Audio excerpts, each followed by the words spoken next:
Hello, everyone. Welcome back to Fluent Vibe Podcast. I'm Ria. And I'm Ethan. Today, we're talking about something that quietly affects millions of English learners around the world. Something invisible, something powerful, and something that may be slowing your progress without you even realizing it. A belief. One simple belief. A belief that sounds reasonable. A belief that sounds intelligent. A belief that many learners carry for years. And yet, this single belief often becomes the biggest obstacle to fluency. Not grammar, not vocabulary, not pronunciation. This belief. So let's start with a question. What if the thing holding you back isn't your English, but the way you think about English? Not grammar, not vocabulary, not pronunciation. This belief. So let's start with a question. What if the thing holding you back isn't your English, but the way you think about English? Ethan, what's the belief we're talking about today? It's this. I need to be good enough before I start speaking. Wow, I think almost every learner has thought that at some point. Exactly. It sounds logical. It sounds responsible. It sounds smart. But it's actually dangerous? Very dangerous, because it creates a trap. What kind of trap? A waiting trap. Meaning? People keep waiting for more vocabulary, waiting for better grammar, waiting for perfect pronunciation, waiting for confidence. And while they're waiting, They're not speaking. which means they're not building fluency. Exactly. Let's imagine a learner named Maya. Okay, Maya studies English every day. she's dedicated. She watches lessons, learns grammar rules, memorizes vocabulary lists. Sounds productive. But whenever someone suggests a conversation, she says, "Not yet." A very common response. She believes she needs to improve first. And that's where the problem begins. Why? Because speaking is not the reward for learning. Speaking is part of learning. That's a powerful distinction. One of the most important distinctions in language learning, Many learners treat speaking like the finish line. when it's actually the training ground. Let's use an example. Imagine someone wants to learn swimming. Okay. They read books about swimming, watch swimming videos, study swimming techniques. But never enter the water. Would they become a strong swimmer? Of course not. Because eventually they have to swim. Exactly. And English works the same way. Here's something fascinating. Many learners think speaking requires confidence. But psychology shows something different. What does it show? Confidence usually comes after action, not before it. Meaning, You speak, you survive, you learn, you improve, and confidence slowly follows. not the other way around. Exactly. Let's talk about perfectionism, because I think it's connected. Very connected. Perfectionism often hides behind this belief. How? People tell themselves, I'll speak when I'm ready. But what they often mean is, I'll speak when I can't make mistakes. And that day never arrives. Exactly. Because mistakes are part of communication, even for fluent speakers. That's true. Native speakers make mistakes too. Every single day, they forget words, use incorrect grammar, mispronounce things, change sentences halfway through. Yet they keep speaking because communication matters more than perfection. Let's imagine two English learners.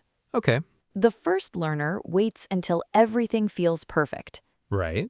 The second learner starts speaking immediately, even with mistakes. Who becomes fluent faster? I think we know the answer. Almost always the second learner, because fluency grows through usage, not waiting. Maybe the real question isn't, am I good enough to speak English? Exactly. Maybe the better question is, what can speaking teach me today? That's a completely different mindset. A mindset focused on growth, not perfection. And perhaps that's the biggest lesson so far. The belief that says, I need to be good enough before I speak, feels helpful. But it quietly keeps people stuck. Because fluency isn't built before conversations. Because it's built through conversations. In the next part, we'll explore how this belief affects confidence, why fluent speakers think differently, and the mindset shift that finally breaks the cycle of waiting. Because the most important transformation is still ahead. Mm, Welcome back. In the first part, we uncovered a belief that holds back countless English learners. The belief that says, I need to be good enough before I start speaking. A belief that sounds helpful, but often becomes a prison, because while you're waiting to become ready, real progress is waiting too. Let's talk about what happens when someone carries this belief for years. Something very interesting happens. Their knowledge grows, but their confidence doesn't. Why? Because confidence comes from experience, not information. That's powerful. You can read about conversations for years, but confidence is built by having conversations. So knowledge and confidence aren't the same thing. Not at all. Let's imagine two English learners again. Okay. The first learner studies English for 2 years but avoids speaking. A common situation. The second learner studies less but speaks every day. Interesting. After 2 years, who sounds more confident? Usually the person who practiced speaking, because confidence follows action, not preparation alone. Many learners think fluency comes from knowing enough. But fluent speakers know something different. What do they know? That fluency is not the absence of mistakes, it's the ability to continue despite mistakes. That's a huge mindset shift. One that changes everything. Let's talk about fear, because fear keeps this belief alive. Absolutely. People wait because they're afraid. Afraid of what? Making mistakes, being judged, feeling embarrassed, sounding less intelligent. And waiting feels safer. For a while, but safety has a cost. What's the cost? Lost opportunities, lost practice, lost growth. Here's something fascinating. Many learners believe confidence comes first. But psychology tells us something different. What? Courage comes first. Confidence comes later. Meaning? You speak while nervous. You survive the experience, and your brain learns, maybe this isn't so scary. Then confidence starts growing. Exactly. One experience at a time. Let's imagine a learner named Daniel. Okay. Daniel waits 6 months before speaking English. Because he wants to feel ready. Finally, he has his first conversation. And he discovers something surprising. What's that? He wasn't perfect, but he communicated. Interesting. Then he has a second conversation, a third, a fourth. And slowly, the fear begins to shrink. Because experience teaches lessons that books cannot. I think many learners underestimate the power of small conversations. Very true. People imagine fluency comes from huge breakthroughs. But it usually comes from small daily actions. One conversation, one question, one answer, one mistake, one lesson, repeated hundreds of times. Let's reveal the belief that fluent speakers replace. Instead of saying, I need to be good enough before I speak, they say, I become good enough by speaking. Wow, just a few words changed. But the entire direction changes. One mindset creates waiting. One mindset creates growth. If you're listening right now and you've been waiting to feel ready, maybe today is the day to stop waiting. Not because you're perfect, but because perfection isn't required.